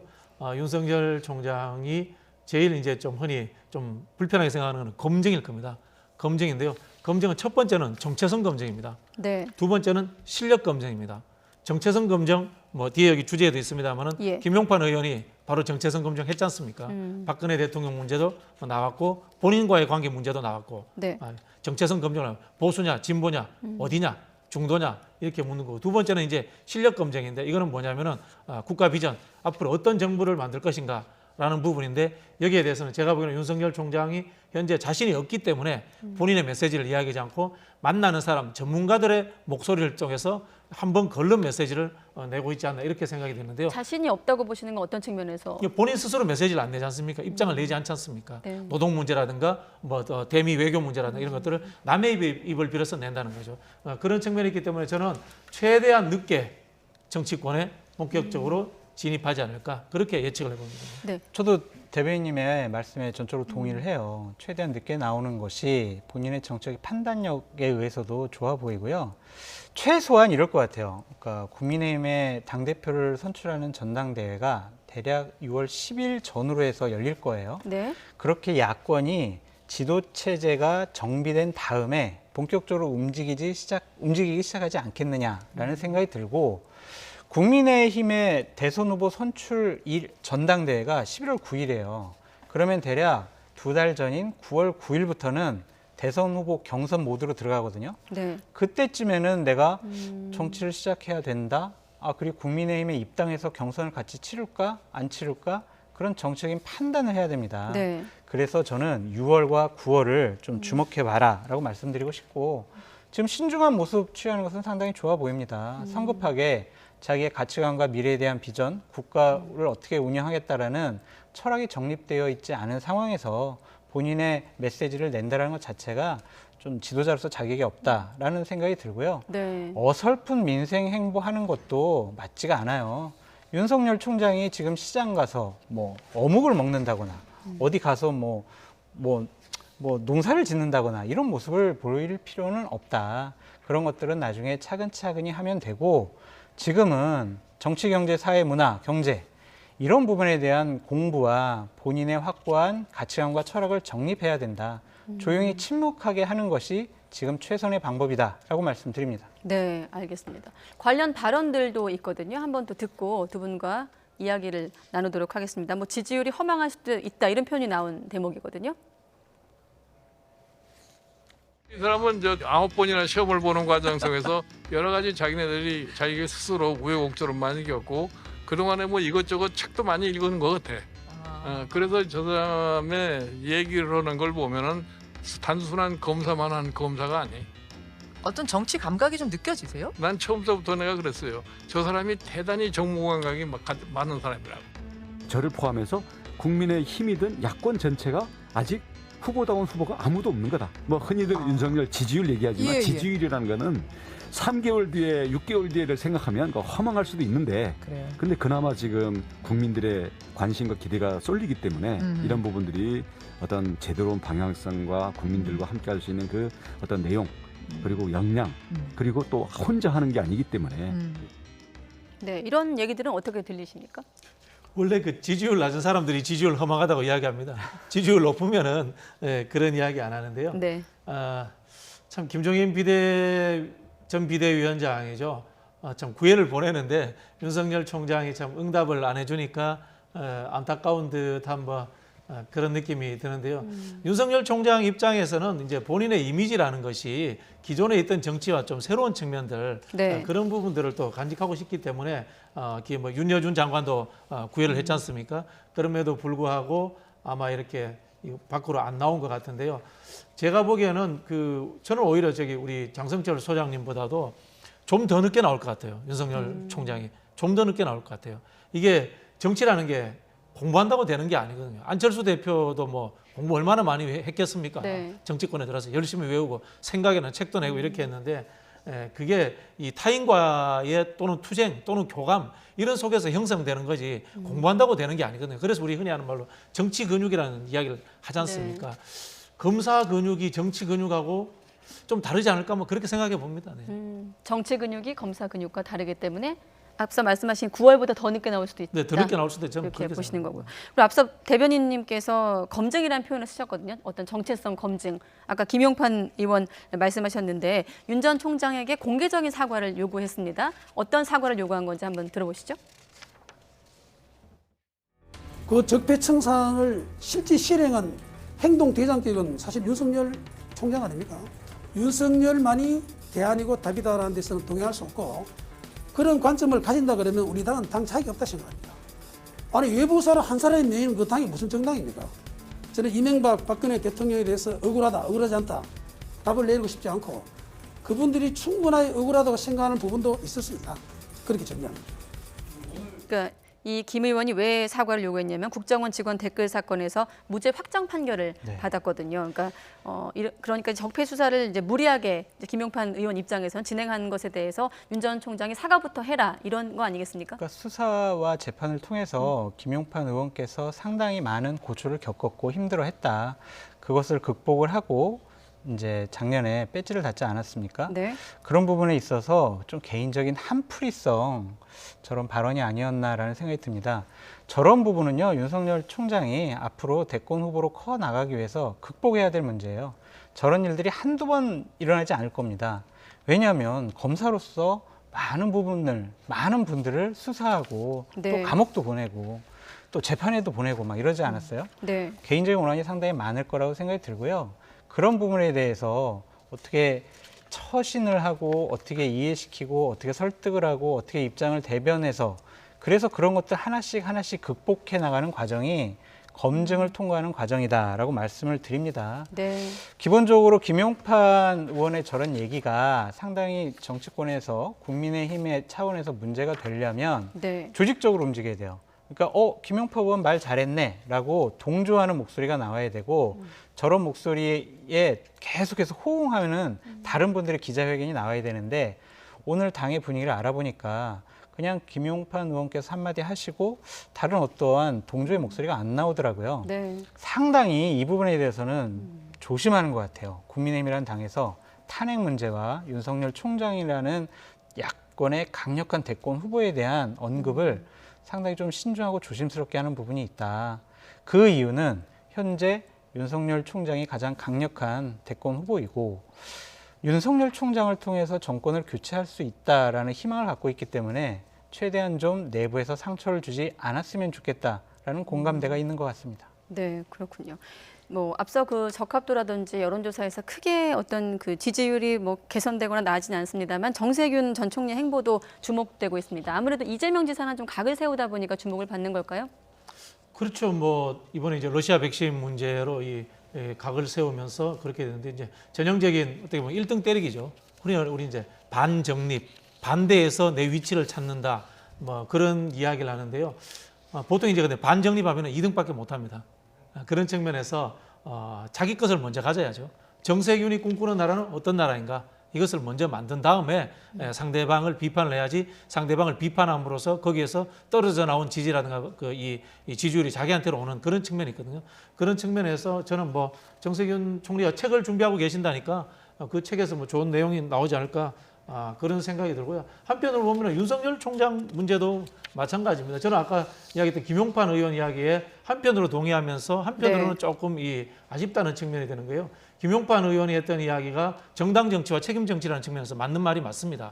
그런데 개인적 은원 관계가 있잖아요. 그러다 보니까 이게 제대로 우리가 안 들리는 거거든요. 실제로 하자면은 금방 제가 우리 정세균 총리께서 하신 것처럼 정책을 가지고 갈등하는 거, 이게 사실은 좀 고급 정치입니다. 흔히 하는 말로 우리 국민들께서도 뭐 혹시 야권을 지지하는 국민들이더라도 반문 정서의 문제라든가 또는 제3지대로 갈 것인가, 국민의힘으로 갈 것인가, 뭔가 게임 보듯이 하는 것만 보지 마시고요. 보수 정당이라도 보수 정당을 대표하는 정책으로서의 정책 갈등, 정책 경쟁으로 보는 그런 시각을 좀 봐주시면은 우리 정치가 좀 더 발전하지 않을까, 뭐 그런 생각을 해봅니다. 네. 정세균 전 총리 얘기를 했는데 이 여론조사 관련해서 끝으로 한 가지 더 여쭤보면 앞서 그 적합도 조사에서 앞으로 좀 여권이건 야권이건 제3 후보로 좀 부상할 수 있는 인물이 있다면 좀 어떤 인물을 예상해 볼 수 있을까요? 기본적으로 뭐 이낙연 전 대표 그리고 정세균 전 총리가 가장 유력하지 않을까라는 생각이 들고요. 예. 추미애 전 법무부 장관도 본인이 대권 의지를 좀 밝히고 있습니다. 이런 분들이 서로 정책 경쟁을 하고 상호 검증을 통해서 경쟁력을 확보하고 국민들의 인정을 받는다면 충분히 이재명 지사와 경쟁할 수 있는 구도가 만들어질 것이다라고 전망해 봅니다. 네, 알겠습니다.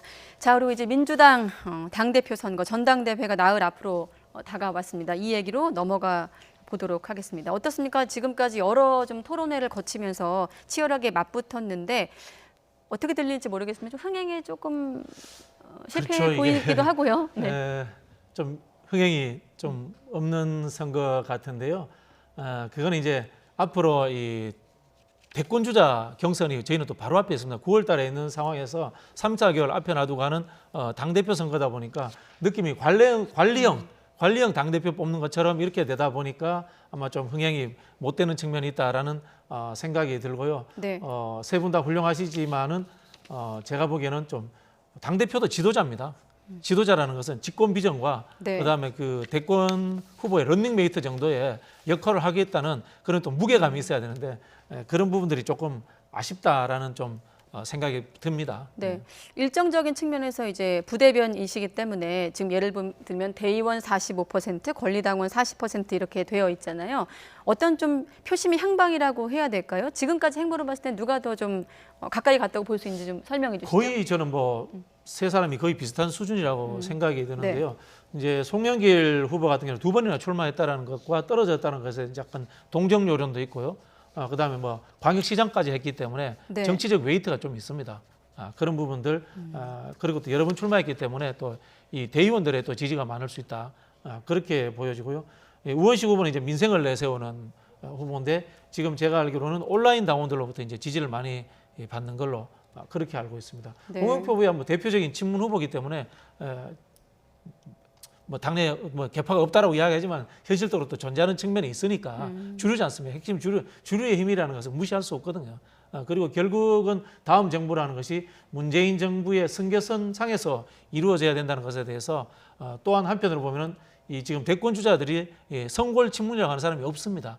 그런 측면에서 보완적 측면에서의 당권은 친문이 먹자 뭐 이런 네. 이야기가 좀 통할 수도 있지 않겠나 그렇게 좀 예측을 해보면서 좀 네. 예측 불허 상황이 아닌가 그렇게 예측 생각이 불허다. 듭니다. 네, 대변인님께서 지금 보완적 측면이라고 말씀하셨는데 원내대표 선거할 때 우리가 그런 얘기를 했어요. 이 선거를 보고 나서 당대표 경선에 어떤 영향을 미칠 것인가라고 했는데 원내대표가 윤호중 의원이 됐거든요. 그러면 그렇고 놓고 봤을 땐 지금 이번 당대표 선거는 어떻게 전망할 수 있을까요? 근데 세 분이 차별성이 그렇게 없어요. 대표적으로 다 그냥 민주당 내에서 정책으로 커오신 분들이고 예. 대통령과 상당히 가까운 분들이고 또한 대의원과 권리당원들의 지지를 받고 있는 분들이거든요. 뭐 어떤 분은 비문이고 어떤 분은 뭐 비주류고 이런 게 아니라 네. 다 친문, 핵심 의원분들이기 때문에 그런 부분들에 대해서는 차별성이 없고 역시 권리당원들의 선택이 가장 중요할 것 같습니다. 우리 부대변인께서 홍영길 의원 얘기를 하셨는데 어쨌든 당대표도 몇 번 출마하셨고 그다음에 여러 가지 또 인지도가 있기 때문에 송영길 의원이 좀 유리한 것이 아니냐 그런 전망도 좀 나오고 있는 상황입니다. 네, 그렇군요. 지난번 원내대표 경선 또 이번 당대표 선거 어떤 과정을 거치면서 강성당원 논란은 쉽게 가라앉지 않고 있는 것 같아요. 그래서 이제 여당 내에서도 여러 가지 얘기들이 나오고 있는데 조응천 의원이 한 얘기를 한번 띄워봐 주시죠. 네. 뭐 여기 지금 화면에 나가고 있는데 이런 조응천 의원의 어떤 발언들 쓴소리라고 해야 되겠죠? 어떻습니까? 이 문자 폭탄 놓고 계속 갑론 을박이 이어지고 있는데 민주당 안에서는. 제가 보기에는 문자 폭탄 많이 받았다고 자랑하시는 것 같은데요. 사실 정치인이 악의적 관심도 관심이거든요. 악의적 관심도 관심인데 제가 알기로 문자 보내는 당원들이 뭐 그렇게 많지는 않은 걸로 알고 있습니다. 흔히 하는 우리 이제 뭐 누가 그런 분들한테 이름을 붙였더라고요. 2,000파. 한 2,000명 정도 된다. 이름을 붙였는가 하는데 또 문자 보내는 분들이 다 당원이라는 또 증거도 없습니다. 사실은. 네. 한편 그런 부분이 있고요. 그럼에도 불구하고 모욕성 당원이라든가 개인 정보가 활용되는 문자라든가 이런 내용들은 저는 뭐 보내지 않는 것이 맞다. 이렇게 생각이 들고요. 다만 정당이 이제 당원 주권의 정당이라면은 당원의 권리와 더불어 가지고 네. 의무를 강화하는 것. 제가 앞에서 말씀드린 것처럼 윤리적인 문제 이런 것들, 그다음에 교육을 통해서 이런 일들이 없도록 한편으로 이 당원들의 좀 뭐라 하면 수준을 높이는 것도 필요하지 않을까 그런 생각이 듭니다. 그럼에도 불구하고 이런 문자들이 많이 오고 간다고 하는 것은 당원의 또는 국민들의 정치 참여라는 측면에서 나쁜 것만 아니다. 뭐 저는 그렇게 보고 있습니다. 저는 나쁘다고 생각을 해요. 왜냐하면 소수의 강경한 목소리에 정치인들의 선택과 판단이 좌지우지 될 수 있거든요. 네.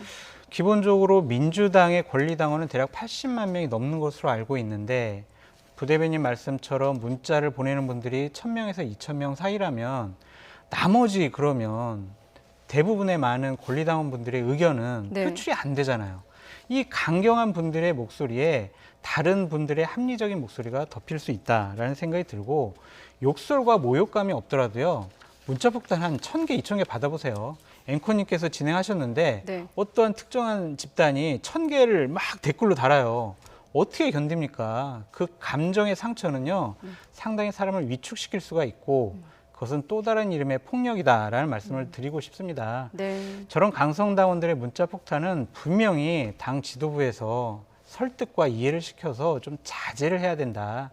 그래야 민주당이 건강한 정당으로 거듭날 수 있다라고 말씀드립니다. 네, 알겠습니다. 민주당 얘기한 김에 이 얘기까지 좀 걸치고 넘어가 보겠습니다. 앞서 당대표 경선 얘기하면서 우원식 의원 얘기를 했는데 지금 여권 안에서 좀 정리하면 이제 김무성 전 의원이 인터뷰를 통해서 촛불 집회 당시 계엄령을 검토했다. 이른바 고백성 발언을 한 것을 두고 들끓고 있거든요. 여당 의원들 중심으로 반응이 나오고 있는데 그 내용을 놓고 좀 두 분과 이야기를 간단히 짚고 넘어가도록 하겠습니다. 네, 먼저 추미애 전 장관 얼굴이 나왔는데 당시 이제 2016년 11월 당시 더불어민주당 대표였죠. 그 당시의 발언과 또 지금 최근에 김무성 전 의원의 그 고백성 발언 인터뷰를 한 것에 대한 어떤 반응이 나왔는데 핵심적인 내용만 전해드리면 도피한 기무 사령관과 나머지 혐의자에 대한 수사를 재개할 충분한 이유가 된다 이렇게 발언을 했거든요. 지금 어떻게 흘러갈 것으로 보십니까? 그 부분에 대해서 지금 기무 사령관이 미국으로 가 있는 걸로 알고 있는데요. 거기에 대해서 이제 수사를 재개할 필요는 있다는 저도 뭐 같은 생각을 가지고 있습니다만은 네. 한편으로 보면 이제 김무성 의원이 그 당시에 이 친박 핵심으로서 이너서클에 있었던 분은 아니지 않습니까? 이분이 지금 뭐 또 다른 증거를 가지고 있다거나 그 당시에 뭐 깊이 내부에 관여되어 있는 상황이 아니면서 이 한 발언이기 때문에 뭐 이 발언이 가지고 있는 무게에 대해서는 제가 함부로 좀 평가하기가 어렵다라는 생각이 들고요. 네. 다만 이것에 이 김무성 대표의 이 발언의 이 결과라는 것이 흔히 이야기하는 박근혜 대통령에 대한 사면 문제 이야기가 나오는 것에 대해서 또 주저앉히는 그런 효과의 역할을 하지 않을까 그런 생각이 들고요. 김무성 대표는 참 박근혜 대통령하고 참 갈수록 참 회복할 수 없는 관계로 틀어지지 않겠나 뭐 그렇게 좀 생각이 듭니다. 네, 박주민 의원 같은 경우는 특히나 그 계엄 검토를 지시했다는 자체로도 경악스러운데 별일 아니라는 듯 회고하는 태도에 소름이 돋는다라는 어떤 표현을 썼고 우원식 의원은 전혀 동의할 수 없다 이런 표현을 썼는데 어떻습니까? 그러니까 어떻게 전개될까요? 박주민 의원의 저런 말은요. 예. 그냥 프레임을 씌우는 거예요. 김무성 전 대표가 특정 언론사랑 인터뷰를 하면서 아무 일도 아니다, 별일 아니다 그런 식으로 얘기한 게 아닙니다. 그냥 그딴 촛불혁명, 촛불 시위가 일어났을 때 그냥 청와대에서 이러한 것도 검토했다더라 라는 식으로 얘기를 한 거지 별일 아니라고 얘기한 거 아닙니다. 저 기무사의 계엄령 검토 문건은요. 2018년도에 군인권센터가 저런 보고서까지 다 공개를 했어요. 그래서 이미 3년 전에 논란이 됐고 어느 정도 정리가 된 부분이다. 이번에 뭐 박주민 의원이나 추미애 전 법무부 장관이 처음 듣는다는 그런 식으로 얘기하는 것 자체가 좀 야당을 공격하고 김무성 대표를 공격하기 위한 하나의 수단으로 삼고 싶어하는 것이 아니냐라는 생각이 듭니다. 만약 저것이 문제라면요. 여당에서 지금 저 문제를 가지고 계속해서 문제 제기를 했어야 하는데 좀 별 내용이 나오지 않고 있지 않습니까? 과거에 이미 다 검토됐고 핵심 당사자인 조현천 전 기무사령관은 미국에 도피 중입니다. 그렇기 때문에 이 부분은 더 이상 논란이 되지 않을 것 같다라는 생각이 듭니다. 네. 하지만 앞서 보셨다시피 이제 추미애 전 장관 같은 경우는 뭐 말씀하신 기무사령관 포함해서 혐의자에 대해서 제기할 충분한 이유가 된다는 입장이거든요. 근데요, 앵커님, 지금 나라가 되게 혼란스럽고 막 여러 가지로 되게 좀 어려운 부분이 많이 생긴다. 네. 그래서 군에서 그냥 검토한 거 아닙니까? 검토? 실행 계획서가 아니잖아요. 이럴 경우에는 이런 것도 검토해보고 저런 것도 저런 거 검토해보고 또 청와대에서 검토해보라고 하면 기무사에서는 검토 안 할 재간도 없잖아요. 그런 거 가지고 어떻게 처벌을 합니까? 만약에 그런 것들이 어느 정도 실행 단계에 갔거나 시행하려고 했다거나 이런 식이었으면은 여러 가지 문제가 되겠지만 검토했다라는 거 갖고 문제를 삼는다? 수사해야 된다? 이거는 좀 너무 과한 해석이 아니냐. 그 내용이 계엄령이었다 하더라도. 그렇습니다. 군해상 계엄령 그걸 검토했다고 해서 안 한다. 그건 조금 안 맞는 것 같아요. 제 생각에. 예를 들자면 예전에 오세훈 시장 후보가 북한에 원전 지어주자 이걸 가지고도 이렇게 그렇게 난리를 쳤는데 제가 봤을 때는 이 부분만큼은 추미애 장관 이야기가 좀 이 신빙성이 있는 것 같아요. 이분이 도피를 했지 않습니까? 도피를 했다는 것은 뭔가 흔히 하는 말로 이제 캥기는 부분이 있으니까 도피가 한 측면이 있으니까 이게 범죄적인 부분에 대한 증거가 있다면은 인도해가지고 수사를 해보는 게 맞지 않겠나 생각이 들고요. 다만 이것을 아까 말씀하신 것처럼 김무성 대표와 엮는 거는 저도 좀 앞뒤가 안 맞는 것 같다 그런 생각이 듭니다. 네. 그러니까 이런 부분이 있어요. 저러한 총괄적인 책임이 박근혜 전 대통령이 지금 감옥에 가 있음으로 인해서 어느 정도 처벌과 판단이 끝나지 않았느냐라는 생각이 듭니다. 그러니까 계엄령 검토가 잘 됐다라고 얘기하는 게 아니에요. 청와대에서 대통령이 기무사에 검토 한번 해봐라고 했는데 그걸 검토 안 할 기무사령관이 어디 있겠습니까? 그러한 형식적인 차원의 문제를 저는 말씀드린 거다라고 말씀드립니다. 근데 그게 형식적이라고 하면 이렇게 돼요. 이것이 어떤 국민 감정이라든가 죄로서 문제가 따진다면은 박근혜 대통령 여기에 대해서 죄에 더 뒤집어지는, 더 덮어서는 뭐 그런 상황으로도 해석될 수 있는 겁니다. 아직은 제가 들어오기 전에 찾아봤더니 여당에서 공식 입장은 없던데 네네. 나올까요? 안 나올까요? 글쎄요, 잘 모르겠습니다. 그 부분은. 네. 나올지 안 나올지 한번 기다려보도록 하겠습니다. 그리고 나오고 나서 다시 또 이야기를 할 기회가 있으면 이어가도록 하겠습니다. 끝으로 국민의힘은 이제 모레 원내대표 선출을 앞두고 있습니다.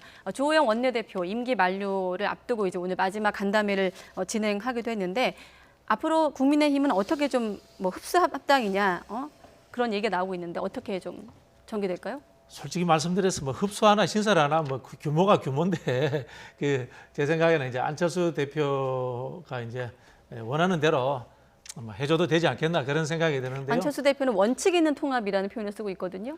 안철수 대표 저런 이야기할 자격이 없죠. 후보 단일화 시절에 입당해서 경선하라고 하니까 합당해서 경선하라고 하니까 합당하면 중도층이 자기를 따라 안 들어간다고 그래서 합당 못하겠다고 하신 분이 원칙 있는 통합이 아니겠죠. 제가 보기에는 그냥 지분 싸움 아닌가 그렇게 좀 해석해 봅니다. 네. 네. 제가 좀 정리를 해드리면 6월 10일 전후로 해서 국민의힘 새로운 지도가 꾸려지지 않겠습니까? 그 이후에 합당 문제가 논의가 될 것 같아요. 조호영 원내대표와 안철수 대표가 만나봤자 조호영 원내대표는 곧 임기가 끝납니다. 금요일에. 네. 어떤 권한을 갖고 책임 있는 얘기를 할 수가 없습니다. 어떤 책임 있는 협상안을 제시할 수도 없어요. 그렇기 때문에 이 부분은 6월 이후에나 될 것이고 흡수합당이나 신설합당이나 별로 중요한 문제 같지가 않아요. 야권이 단일화해서 내가 다음번 대선을 준비하겠다라는 그런 큰 틀 차원에서 접근해야지 지분을 요구하고 우리 뭐 줄래? 나를 어떻게 대우해 줄 거야? 이런 식의 정치적인 계산을 한다는 것 자체가 대권 후보로서 큰 지도자로서 자격이 없는 행동이다라고 말씀드리고 싶습니다. 서울시장 선거 전에 약속했잖아요. 합당하겠다고. 그러면은 지금 서울시장 선거 끝나고 대략 20일 정도가 지났는데 지금까지도 결론을 내리지 못하고 합당 한 해 만에 당원들의 뜻을 모으네 안 모으네 이런 좀 유유부단한 행동을 보이는 것 자체가 좀 유감스러운 부분이다라고 말씀드려요. 네, 알겠습니다. 오늘은 여기까지 듣도록 하겠습니다. 박진영 민주당 상근 부대변인, 또 장성철 공감과 논쟁 정책센터 소장님 두 분과 함께했습니다. 오늘도 고맙습니다. 네.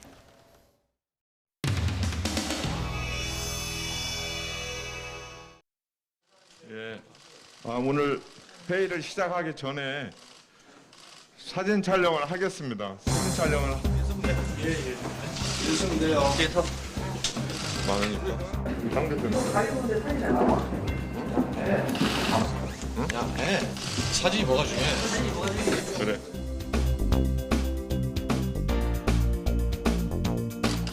어깨가 대단히 무겁습니다. 그동안 부동산 양극화가 심화된 것에 대해 무거운 책임감을 느낍니다. 투기는 막되 실소유자는 보호하고 무주택 서민들을 위한 주거복지를 강화하겠습니다. 국민의 다양한 목소리를 듣고 민간 전문가와도 소통해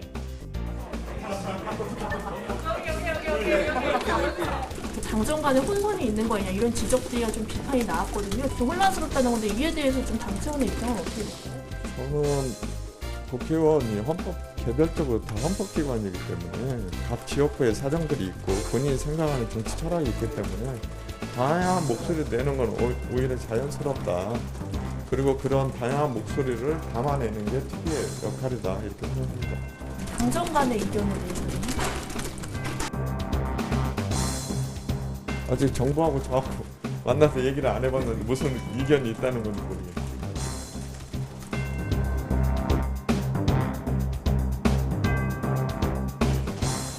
오늘 지금 언론에서 지금까지 논의된 재산세에 대해서도 좀 재산세도 뭐 예를 들어서 6억에서 9억으로 이렇게 올리는 부분도 논의를 했으나 아직 결정된 바는 없습니다. 종부세에도 재산세처럼 몇 억에서 몇 억 이렇게까지 얘기가 나왔어요. 논의는 됐죠. 그러나 결정된 바는 없습니다. 개별 의견, 개별 의견. 개별 의견. 그러니까 김병호 간사 개별 의견. 어쨌든 큰 방향에서는 6월 1일 이전까지는 정리가 된다는 말씀이신 거죠? 그거는 노력한다. 그렇게 노력하시. 네, 노력한다. 예. 6월 1일 전까지. 예. 그 세금 논의는 안 하신다고 하셨던 그 맥락. 그거를 제가 지금 아니 내가 설명해드리면 그 당분간 안 한다는 말은 무주택자 또 주택약자 이 부분을 우선적으로 논의한 이후에 논의 자체가 안 될 수가 있으니까 상임위에서 부반 제출이 되어 있는데 그런 논의가 다 되죠. 얘기는 그건 그 개별 의원들의 얘기들이고 당에 공식적으로 그 부동산 세제 관리하는 논의는 없었다. 요 얘기로 최인호 의원님 잘 대변했습니다. 네. 우리 됐죠? 네. 부동산 관련은 유동수 정책 수석님들 저한테 전화해서 다 했을 대로 어디 해요. 유동수와 저하고는 전혀 이견이 없습니다. 그런 얘기는 어제 근데 그거는 뭐 원론적인 얘기고 이제 임기가 다 돼가니까 대변을 안 하고 본변을 하시고 그래서 종합적으로 다 세제까지 포함해서 논의하는 거는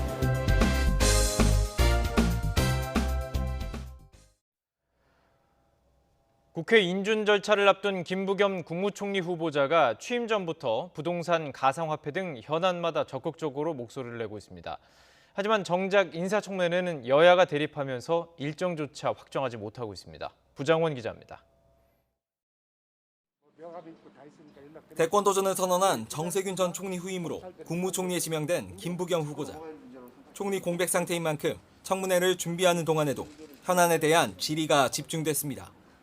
김 후보자는 부동산 정책 수정은 신중해야 한다고 메시지를 보내는가 하며 자칫하면 항상 투기 세력들의 어떤 뒤를 쫓아가는 듯한 그런 모습은 국민들에게 정책의 신뢰를 흔들 수 있지 않을까. 은성수 금융위원장이 촉발한 가상자산 논란을 놓고도 피해를 방치할 수는 없지 않느냐며 거침없는 답변을 내놨습니다. 약 한 300만 가까이가 여기 시장에 뛰어들었으니까 여기서 선의의 피해자가 나지 않게 그들을 보호하는 건 국가의 의무니까. 정부 여당이 갈피를 잡지 못하는 사안마다 교통정리에 나서며 취임 전부터 존재감을 드러내고 있습니다. 하지만 정작 국회에선 청문회를 시작하기도 전부터 여야의 기싸움이 치열합니다. 청문회장에서 음성이나 영상 자료를 트는 문제를 놓고 첫 회의부터 파행한 겁니다. 의원들의 의정활동 내용을 사전에 검열하겠다는 이런 발상 자체가 저희들은 도저히 용납을 할 수가 없습니다. 이어 가족 등을 증인으로 채택하는 문제를 두고도 된다 안 된다 치열한 대립이 벌어졌습니다. 총리 청문회를 계기로 국정무능을 부각하려는 야당과 총리 공백을 최소화하려는 여당 사이에 신경전이 팽팽한 겁니다. 일단 여야는 다시 논의를 재개했지만 장외 공방만 계속하며 여전히 합의를 도출하지 못하고 있습니다. 당장 다음 달 3일과 4일로 예정했던 청문회 개최도 불확실해 국무총리 공백 상황은 더 길어질 수 있습니다. YTN 부장원입니다. 문재인 대통령이 퇴임 후 거주할 경남 양산의 사저공사가 주민들의 반대로 일시 중단됐습니다. 사저공사가 진행 중이던 경남 양산시 하북면 평산마을에서는 지난 23일부터 공사를 중단하고 현장 경호 인력도 철수한 것으로 전해졌습니다. 청와대 고위 관계자는 공사로 인한 분진이나 소음 등 주민들에게 불편을 주는 일이 없는지 확실히 점검하기 위해서 잠시 사저공사를 멈춘 것이라고 설명했습니다. 한밤중 서울 반포 한강공원 수상택시 정류장 근처에서 잠들었던 20대 남성이 나흘째 실종돼 경찰이 수사에 나섰습니다. A씨는 지난 24일 밤 11시쯤부터 다음날 새벽 2시까지 친구와 함께 술을 마신 뒤 잠든 뒤 소재가 파악되지 않아 부모와 지인들이 인터넷 커뮤니티 등에 글을 올려 A씨를 찾아온 상황입니다. 일본의 원전 오염수 방류 결정 이후 외교부는 국제공조를 만들어내기 위해서 전방위로 나서고 있습니다. 여론이 불리하지 않다는 판단 아래 총력을 기울이고 있지만 상황은 녹록지 않습니다. 김도원 기자입니다. 최근 외교부의 거의 모든 일정에서 빠지지 않는 의제는 일본 후쿠시마 원전 오염수 문제입니다. 최종문 2차관은 세계 60여 개국이 참석하는 UN 아시아태평양 경제사회위원회 에스캅 총회에서 오염수 문제를 지적했습니다. 여기에 1차관의 중남미 순방, 정의용 장관과 각국 장관과의 통화, 한중 국장급 대화 등 가능한 모든 자리에서 오염수 문제가 의제로 거론됐습니다. 그래서 저는 이 일본의 그 오염수 방류에 관해서는 국제적 여론이 절대 우리에게 불리하지 않다라는 판단을 하고 있고. 하지만 실효성 있는 국제 공조가 이뤄질지는 미지수입니다.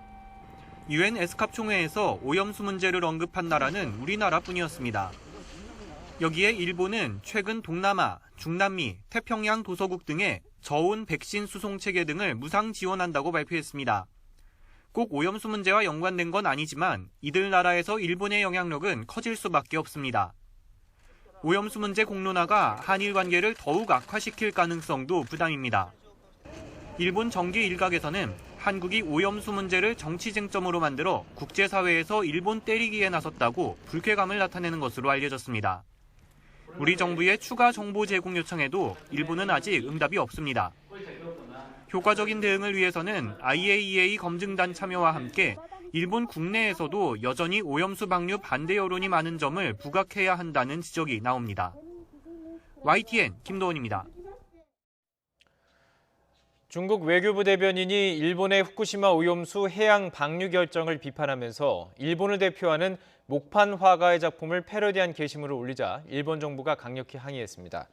자오리젠 중국 외교부 대변인은 지난 26일 자신의 트위터에 일본 목판 화가 후쿠사이의 작품에 방독면을 쓴 사람들이 오염수를 버리는 모습과 원자력 발전소를 추가한 그림을 올렸습니다.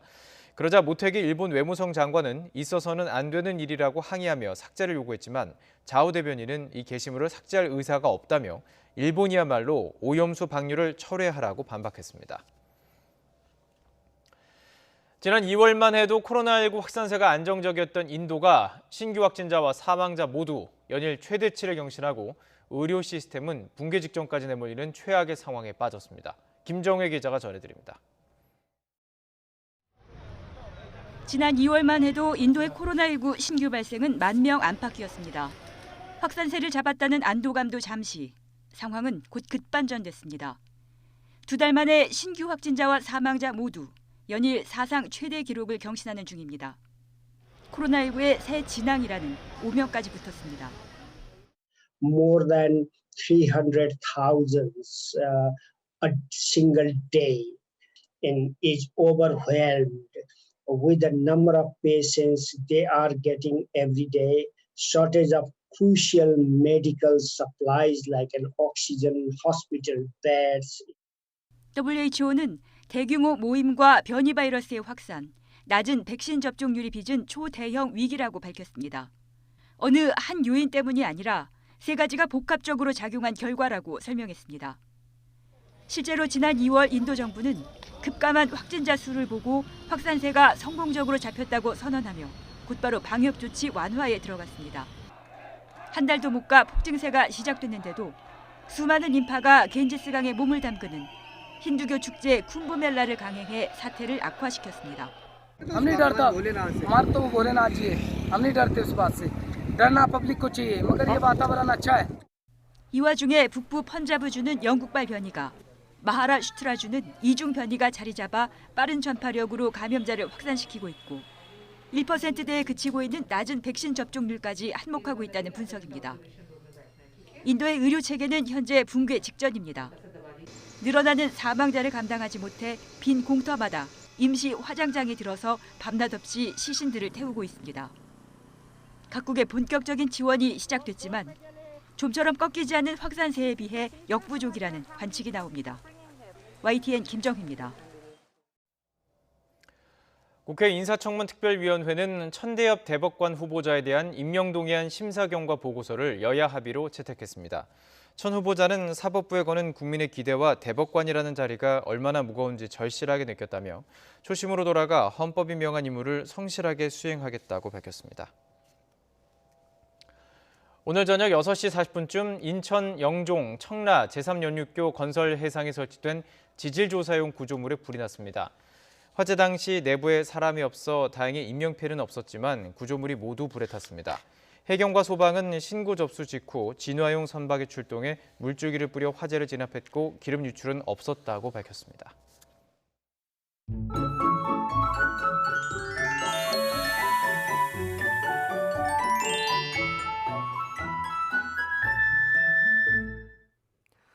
내일도 충청 이남에서는 KF80 이상의 미세먼지 차단용 마스크가 필요합니다. 황사의 영향으로 충청과 전북, 경북 지역에 미세먼지 농도가 짙게 나타나겠고 전남과 경남도 오전까지 나쁨 수준을 유지하겠습니다. 또 내일 오전에는 내륙 곳곳에 비가 오겠고 오후에는 강원과 충북, 영남 일부 지역에 돌풍과 벼락을 동반한 소나기가 쏟아지겠습니다. 일부 지역에는 우박이 떨어지는 곳도 있겠습니다. 시설물 파손과 농작물 피해 없도록 대비 철저히 해주시기 바랍니다. 내일 밤 사이에는 다시 전국에 비가 내릴 것으로 보이는데 우선 내일까지 5에서 40mm의 비가 예상됩니다. 내일 아침 기온 예년보다 1도에서 3도가량 높겠습니다. 서울 12도, 대전 12도, 광주 13도, 부산 14도로 예상됩니다. 낮 기온은 예년과 비슷하거나 조금 높아 따뜻함이 감돌겠습니다. 서울 22도, 대전 23도, 광주 24도, 부산 22도로 예상됩니다. 모레 오전에 비가 대부분 그치겠지만 중북부 지방은 오후까지 이어질 전망입니다. 날씨 정보였습니다. 네, 이상으로 뉴스나이트 마치겠습니다. 시청해주신 여러분 고맙습니다.